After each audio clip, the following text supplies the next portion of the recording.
চাও, যদি জীবনের সফল ব্যক্তিদের তালিকাতে নিজের নামটা অন্তর্ভুক্ত করতে চাও, তাহলে মেহনত করো। মনে রেখো, মেহনতের কোনো বিকল্প হয় না। মেহনত করো, নিজের জীবনের সময়গুলোকে এইভাবে হেলাই হারিও না। নিজের জীবনের সময়গুলোকে এইভাবে অপচয় করো না। নিজের জীবনের গুরুত্বপূর্ণ সময়গুলোকে এইভাবে অন্যের পিছনে ব্যয় করো না। মনে রেখো, এই সময় তোমাকে টাকা এনে দেবে, এই সময়ই তোমাকে সম্মান এনে দেবে, এই সময়ই তোমাকে সুখ এনে দেবে, এই সময়ই তোমার নামকে এই পৃথিবীর মানুষের কাছে পৌঁছে দেবে। আসলে সময় এটা এমন একটা জিনিস, তুমি আমি এর সাথে যেমনভাবে ব্যবহার করব, এও আমাদের সাথে ঠিক তেমনটাই ব্যবহার করবে। যদি আমরা সময়ের সঠিক জায়গায় ব্যবহার করি, তাহলে সময়ও আমাদেরকে সঠিক উপহার দেবে।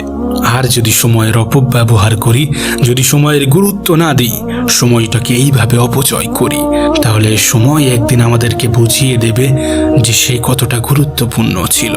না, এমনটা হতেই পারে যে সময়